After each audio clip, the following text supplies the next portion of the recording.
Empezaremos con preguntas de endocrinología. Esta pregunta nos dice: paciente varón obeso de 57 años con una polidipsia y poliuria. En la primera consulta, ¿cuál es el examen de laboratorio más apropiado? Entonces, primero tenemos que siempre evaluar lo que es el encabezado y entender lo que nos está preguntando. Acá el único dato que tenemos es que es un paciente que tiene polidipsia y poliuria. Por lo tanto, yo tengo que saber qué síndrome va a incluir patologías que tienen que ver con polidipsia y poliuria. Dentro de estas tres enfermedades que son más frecuentes que cursan con este síndrome está la diabetes mellitus, la diabetes insípida y la hipercalemia. Estas son las tres principales etiologías de lo que es el síndrome de polidipsia poliuria. Entonces, no tenemos otro dato. El único dato que nos dice que es un paciente obeso de 57 años y con cualquiera de las enfermedades puede tener este síndrome. Con esos datos, cualquiera puede ser. Entonces, no me queda otra alternativa que fijarme las alternativas de respuesta. Entonces, dentro de las alternativas de respuesta, ¿qué cosa tengo? Osmolaridad urinaria, glucosa en ayunas, hemoglobina glicosilada, test de tolerancia a la glucosa y glicemia al azar. Entonces, estas alternativas de respuesta ya me están orientando a que el síndrome de polidipsia o poliuria se trate de una diabetes mellitus. Y esa diabetes mellitus probablemente sea del tipo 2, porque voy a tener un paciente que tiene más de 40 años de edad y es obeso. Entonces, básicamente ya deducí lo que tengo que ver en esta pregunta. Entonces, ¿cuál sería la pregunta entonces? ¿Cuál de estos exámenes me haría el diagnóstico de diabetes mellitus? Esa es la pregunta que tengo que resolver. Entonces, ¿la osmolaridad urinaria me ayudará? Sí me puede ayudar la osmolaridad urinaria. El problema es que no lo hacemos rutinariamente. No todos los laboratorios de la emergencia hacen osmolaridad urinaria. Generalmente lo que vemos es la densidad urinaria en el examen de orina, pero osmolaridad no lo hacemos rutinariamente. Si lo hiciéramos, veríamos que efectivamente de las tres patologías que habíamos mencionado, la diabetes mellitus es la única que cursa con osmolaridad elevada. O sea, se puede utilizar, no es de rutina, no es práctico. Por lo tanto, no sería la respuesta correcta. Ahora tengo el segundo que me dice glucosa en ayunas. La glucosa en ayunas me sirve para hacer el diagnóstico de diabetes y es la prueba que más utilizamos en diabetes. Entonces, ¿podría ser esta respuesta? Podría ser. Hemoglobina glicosilada. Hasta hace poco la hemoglobina glicosilada no servía como criterio diagnóstico de diabetes. Ahora sí. Antes los criterios diagnósticos de diabetes estaban enfocados básicamente a la glicemia en ayunas, a la glicemia en azar y a la prueba de tolerancia o glucosa postprandial. Ahora se ha agregado como cuarto criterio lo que es la hemoglobina glicosilada. Pero el problema está en que en la hemoglobina glicosilada todavía en algunos sitios en nuestro país no todos los laboratorios han estandarizado su prueba de hemoglobina glicosilada. Por ejemplo, una forma de estandarizar es el tiempo de protrombina. Antes cada laboratorio fabricaba su propio kit de tiempo de protrombina y cada laboratorio emitía sus resultados y cada laboratorio tenía sus valores propios, pero después se estandarizó variando lo que es la sensibilidad, el índice de sensibilidad y también el control. De esa manera yo tengo una relación que se llama INR y con ese INR yo puedo estandarizar los valores de lo que es tiempo de protrombina. En el caso de la hemoglobina glicosilada no todavía tenemos estos valores acá en el país, entonces no lo utilizamos de rutina. La otra que viene a ser el test de tolerancia a la glucosa. Recordemos que el test de tolerancia a la glucosa consiste en darle al paciente alimentos. Se da una cantidad fija de alimentos que tienen una cantidad fija de glucosa, generalmente 75 gramos de glucosa. Y con esta carga yo voy a medir cuánto sube la glicemia con esta prueba. Y si yo veo que mi glicemia está subiendo por encima de 200, yo ya considero esto como diabetes mellitus. Entonces es una prueba que se usa para hacer el diagnóstico de diabetes, pero no es una prueba rutinaria. Generalmente lo utilizamos cuando tenemos duda, cuando nuestro valor de glicemia está cercano al 126 y tenemos la duda de que puede hacer o no una diabetes. Le volvemos a tomar otro examen de glucosa y por ahí de repente está en 130, no tenemos mucha certeza. En ese caso hacemos lo que es la prueba de tolerancia. Sin embargo, debemos de tener en cuenta lo siguiente. Si ustedes recuerdan, nosotros tenemos dos picos cuando se secreta insulina. Los islotes del páncreas tienen dentro de las células beta ya acumulados granos de insulina. Esos gránulos de insulina, cuando aumenta bruscamente los niveles de glicemia, esos gránulos van a liberarse y van a dar una respuesta rápida. Luego, la misma célula comienza a fabricar nueva insulina. Y esa nueva insulina que fabrica es la segunda oleada, que viene a ser la secreción lenta. En el diabético tipo 1, obviamente no tengo ni la secreción rápida ni la secreción lenta. En el tipo 2, la secreción lenta está alterada y solamente tengo la rápida. Por lo tanto, esta prueba me ayudaría rápidamente a distinguir un diabético tipo 2, aun cuando la glicemia en ayunas esté normal. El problema es que no lo utilizamos de rutina. Generalmente lo utilizamos cuando tengo dudas en la glicemia en ayunas.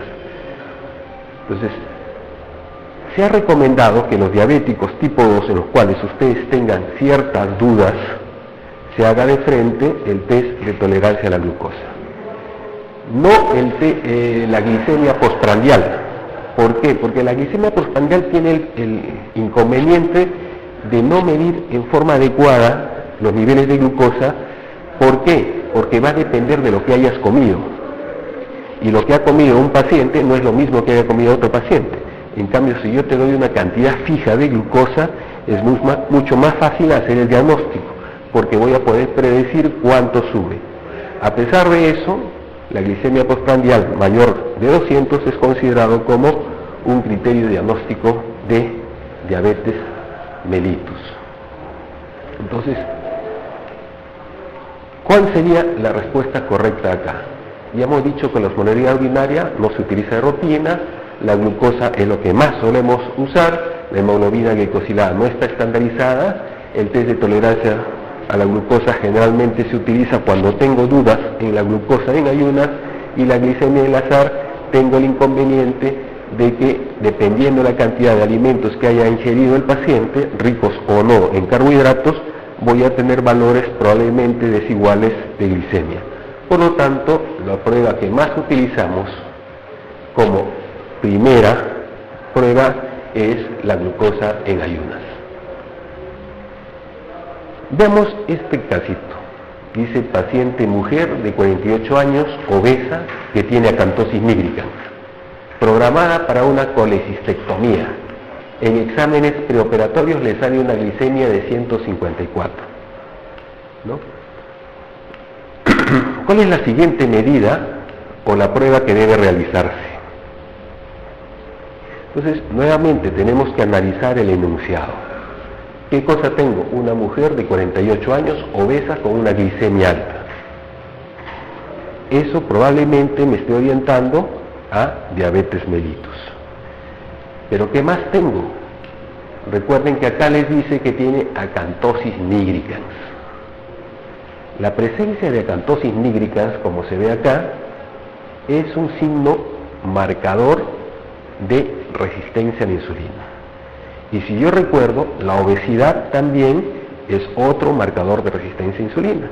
Entonces ya estamos hablando del síndrome metabólico y por lo tanto queda confirmado el diagnóstico de diabetes mellitus. Porque ya tengo una glicemia, ya tengo algunos valores, pero mis criterios diagnósticos me dicen que yo tengo que tener 2 o más pruebas de glucosa elevada.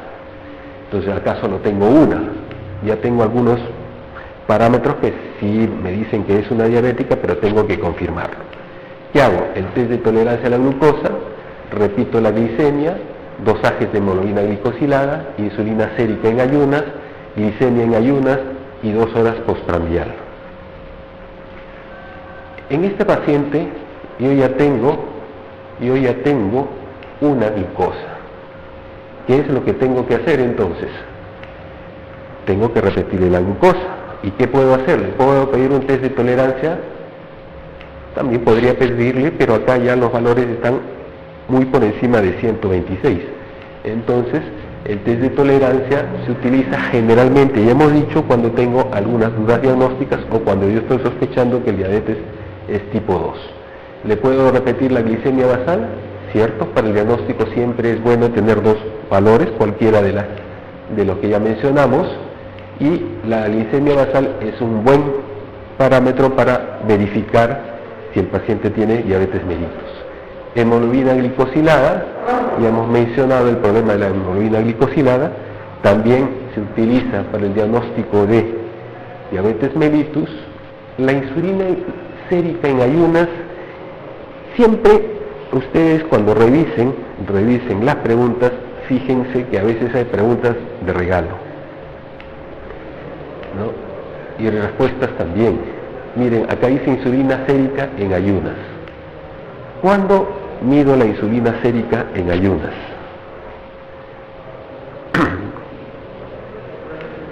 Generalmente esto lo suelo utilizar para 2 cosas, o para diagnosticar diabetes o para diagnosticar insulinoma. ¿En qué casos utilizo para diagnosticar diabetes? Cuando estoy sospechando que mi paciente es un diabético tipo 1, pero acá mi paciente es obesa, de 48 años, entonces yo debo estar pensando que eso no es un tipo 1, entonces esta está de más.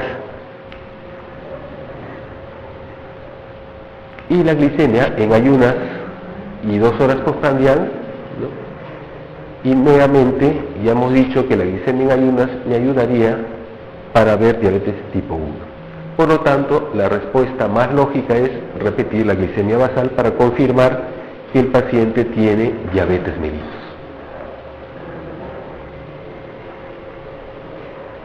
Veamos acá. ¿Cuál de las siguientes manifestaciones corresponde a un episodio de hipoglicemia aguda? Recordemos que la hipoglicemia tiene 2 grandes grupos de síntomas: los síntomas adrenérgicos y los síntomas neuroglicopénicos. Como dice su nombre, neuroglicopenia, ¿qué significa? Neuro, sistema nervioso, glico, azúcar, penia, disminución. En otras palabras, disminución del azúcar en el sistema nervioso central. Entonces, si yo sé que los signos neuroglicopénicos son debido a una baja de azúcar en el cerebro, eso significa que todo comportamiento que tenga el paciente va a estar alterado, y no solamente el comportamiento, sino el sensorio. Un paciente probablemente que era hablador, que conversaba, que era extrovertido, de repente comienza a hacerse introvertido y lacónico, no habla mucho. Eso ya me podría estar diciendo que el paciente está haciendo algún tipo de hipoglicemia.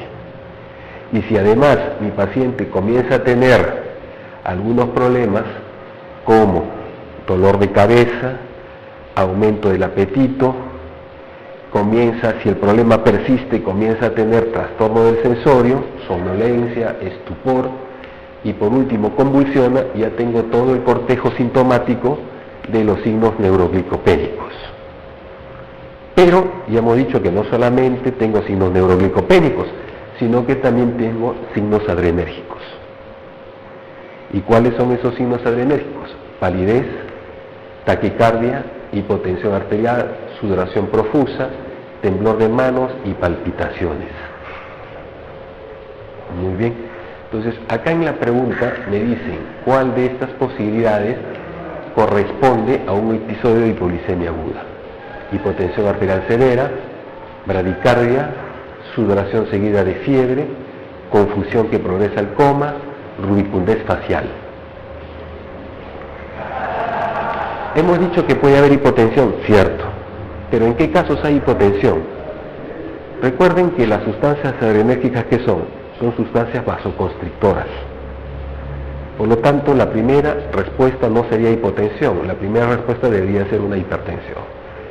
Cuando el problema persiste en la hipoglicemia, uno no puede mantener sostenida una contracción. Ustedes estiran su mano, colocan un libro, al inicio el libro de repente no lo van a sentir muy pesado, pero al cabo de 15, 20, 30 minutos ese libro pareciera que fuera más bien una pesa la que tiene sosteniendo, y los músculos van a comenzar a temblar y fallar y no van a poder sostener el libro y se les va a caer. Lo mismo pasa con los vasos sanguíneos. Los vasos sanguíneos no pueden estar constantemente en contracción. Llega un momento en que se cansan y se relajan. Y ahí al relajarse se produce hipotensión. Hipotensión arterial severa. Generalmente no es tan severo, es una hipotensión arterial. Entonces no es un signo agudo. La bradicardia. Y hemos dicho que las manifestaciones adrenérgicas son aquellos que uno tiene como signos de huida, como signos de miedo.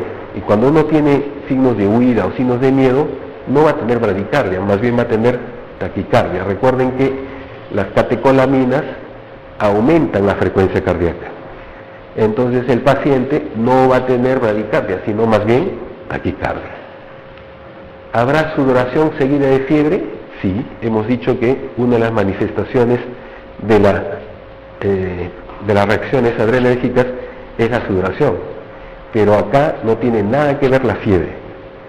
O sea, yo voy a tener sudoración, pero sin fiebre. Si tengo fiebre, ya es otra cosa, probablemente un problema inflamatorio o probablemente un problema infeccioso. Yo voy a tener sudoración, pero sin fiebre.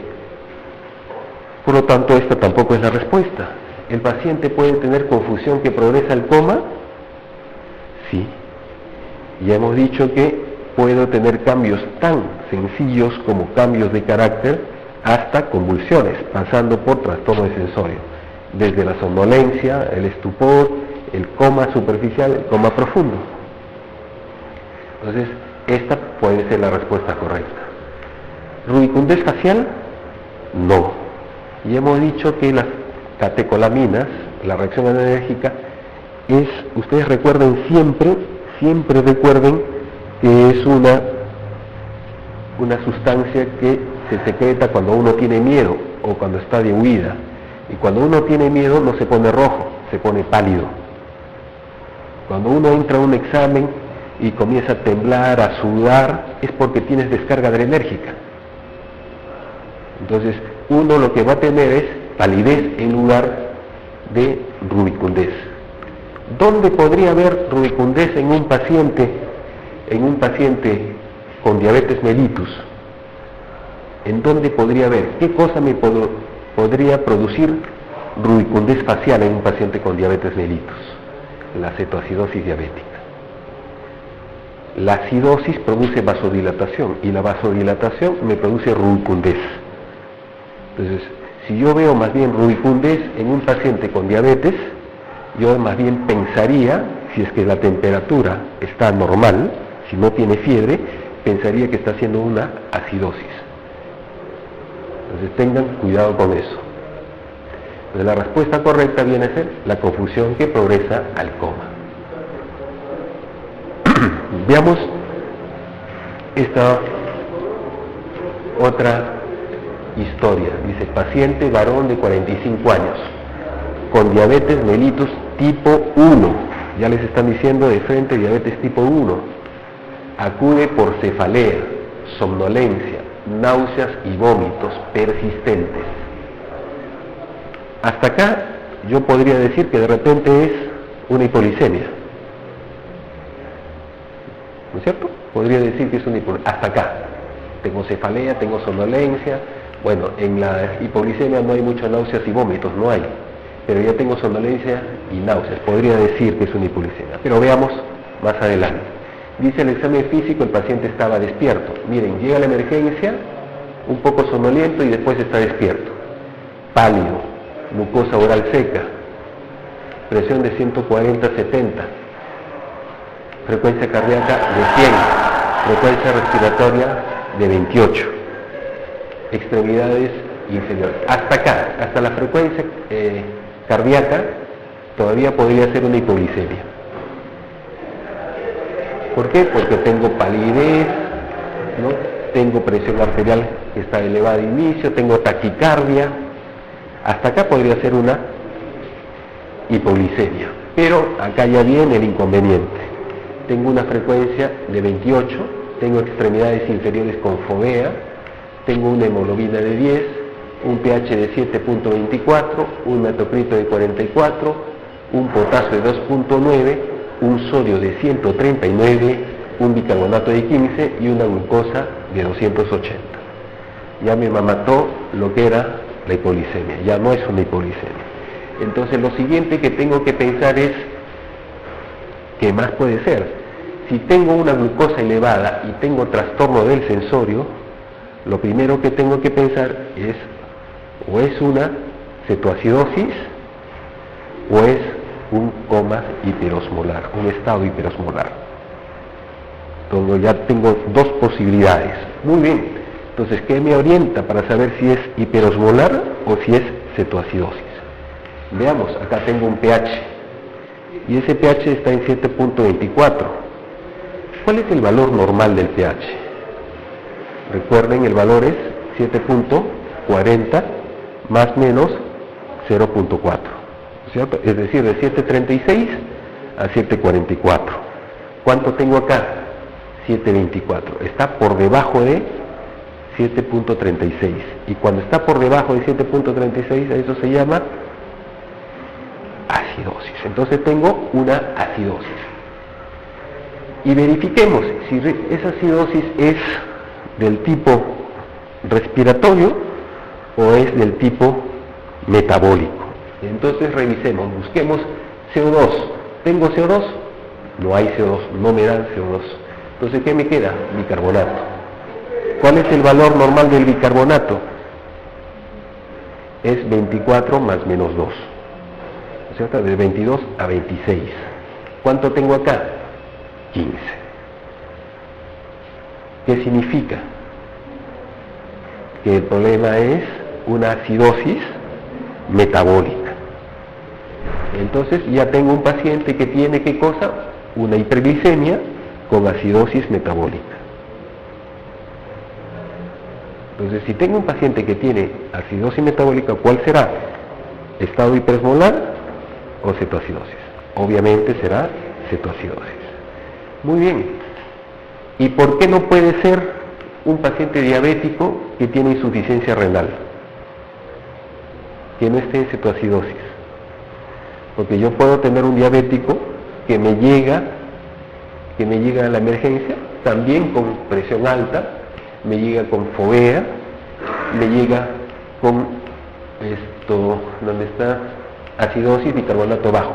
¿Por qué no puede ser un paciente que tiene IRC? Las náuseas pueden ser producidas por el IRC, la uremia me puede producir náuseas y vómitos.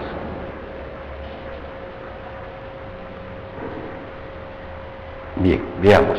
Si yo tengo fovea, tengo hemoglobina de 10 y tengo hipertensión arterial, lo primero que se me ocurre es pensar en una insuficiencia renal. ¿Y por qué no puede ser cetoacidosis, o todavía podría ser. Veamos poco a poco. Entonces, para que yo diga si un paciente tiene insuficiencia renal, tiene que cumplir 3 criterios clínicos, ¿no es cierto? 1, que tenga hipertensión. 2, palidez. Y 3, tolerancia a la uremia. Y uno que no es clínico, sino de imágenes, es riñones pequeños. Acá estoy cumpliendo con anemia, hipertensión. Y además tengo edemas, tengo retención. Entonces tengo que pensar que es una enfermedad renal crónica en diabetes. Hasta ahí.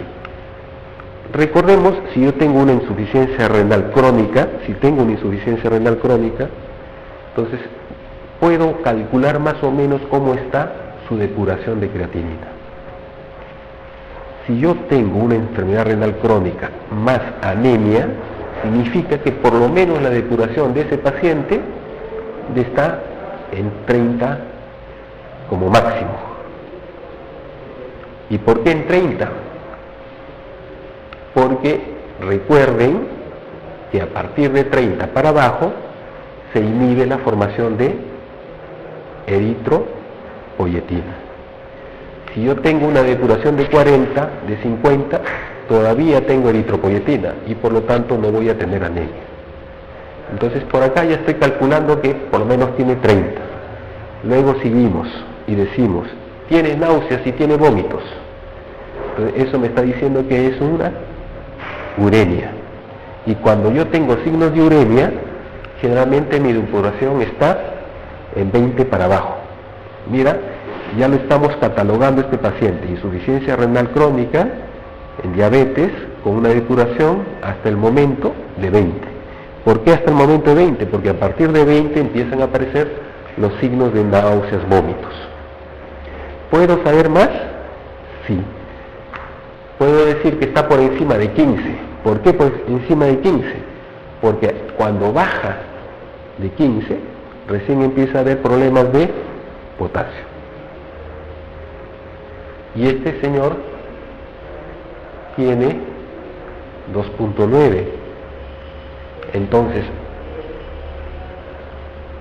si yo tengo menos de 15, debería de tener hipercalemia. Y el paciente no tiene hipercalemia. Entonces la depuración de este paciente entre ¿cuánto estará? Entre 15 y 20. Así, solamente calculando con la creatinina. Después ustedes ya le harán su depuración de creatinina para verificar lo que estamos concluyendo. Pero solamente con estos valores yo ya puedo decir que tengo un paciente que está en enfermedad renal crónica y que está entre 20 y 15. Y ya está en estadio 4. Entonces, muy bien, entonces esto de acá podría ser una respuesta, pero todavía me he quedado con la duda si es una cetoacidosis. Hasta ahí no me dice nada. Muy bien. Recordemos que el paciente tiene 7,24 que es una acidemia, el bicarbonato en 15 que es una acidosis, y como esto es metabólico, tengo una acidosis metabólica. Recuerden que cada vez que uno tiene acidosis metabólica, siempre tengo que calcular el anion gap, porque eso me va a ayudar a los diagnósticos. Entonces, cuando uno tiene acidosis metabólica, calculen el anion gap. Entonces, recuerden la fórmula: sodio menos la suma del cloro con el bicarbonato. Pero acá no tengo cloro, entonces no puedo calcular. Entonces, por teoría, yo sé que la cetoacidosis debería de ir con un anion gap alto. Me bloquearon ya mi posibilidad de saber si esto podría ser cetoacidosis. Pero tengo otras argucias, en lo cual puedo saber o no. ¿Cuáles son esas argucias? Ver las respuestas, las alternativas. ¿Qué dice la alternativa? Estado hiperosmolar, cetoacidosis diabética, pielonefritis crónica, cetoacidosis del ayuno, insuficiencia renal aguda. ¿Cuál es la respuesta de regalo acá? En la anterior ya vimos cuál podría ser. ¿Cuál sería la respuesta de regalo? Insuficiencia renal aguda. No puede ser agudo, pues ya hemos visto que tiene anemia, ya tiene hipertensión y todo eso. Entonces, miren, sin sin analizar mucho, ya esta de acá está eliminada. Me quedan 4 alternativas. ¿Será estado hiperosmolar? ¿Qué les parece esa respuesta? ¿Podría ser un estado hiperosmolar? No. ¿Por qué no? ¿Qué te dicen los criterios para que tú tengas un estado hiperosmolar? Primero, la glucosa debería de estar por encima de 600. O cerquita, ¿no? No vamos a ser exactos, ¿no? De repente 580, 550, pero acá ni siquiera llega a 300. Entonces, eso va en contra. Segundo, en el estado hiperosmolar no tengo ¿qué? Acidosis. Ya van 2 en contra. Entonces, ¿a favor qué tiene para que sea hiperosmolar? Entonces, si es hiperosmolar, obviamente también tengo que calcular la osmolaridad, ¿no? Entonces, si yo calculo la osmolaridad, ¿cuánto es la fórmula de la osmolaridad? 2 veces el sodio más la glucosa entre 18. ¿Sí? Entonces, calculo la osmolaridad y me va a salir 2.93, que sí es hiperosmolar. Es hiperosmolar. Pero ya dijimos que la glicemia no llega a 600. Ya dijimos que el paciente tiene acidosis y tiene vómitos. Y además es un diabético tipo 1. Recuerden ustedes que los diabéticos tipo 1 generalmente hacen más estado cetoacidótico. Y los tipo 2 generalmente hacen más, ¿no? Hiperosmolar. No es una regla estricta. Es más frecuente que el tipo 1 sea cetoacidótico. Entonces, no podría ser esta la respuesta correcta. ¿Será una cetoacidosis diabética? Sí, sí puede ser una cetoacidosis diabética. ¿Será una pielonefritis crónica? No. ¿Por qué no? Porque no hay signos de infección. En algún momento te dicen acá que tiene disuria, polatiuria, que tiene fiebre, que tiene malestar general. No. ¿Te dice que tiene un examen de orina patológico? No. Entonces, ¿por qué voy a arguir algo que no está escrito acá? Por lo tanto, no hay signos de infección y no será esta la respuesta correcta. ¿Será una cetoacidosis del ayuno? ¿Será una cetoacidosis del ayuno?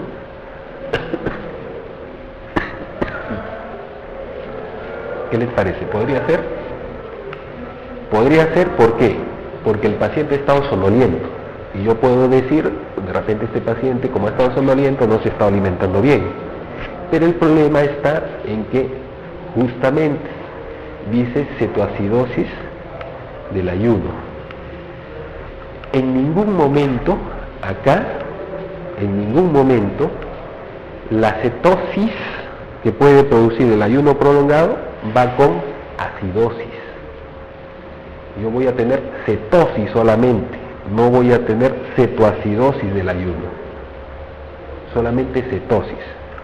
Entonces, cuando ustedes vean en el examen de orina y vean cuerpos cetónicos, no, vean, lo primero, fíjense si es diabético. Si es diabético, piensen en un paciente con cetoacidosis. Si no es diabético, tiene glucosa normal, otra que sea intoxicación por alcohol y otro que sea ayuno prolongado. ¿De acuerdo?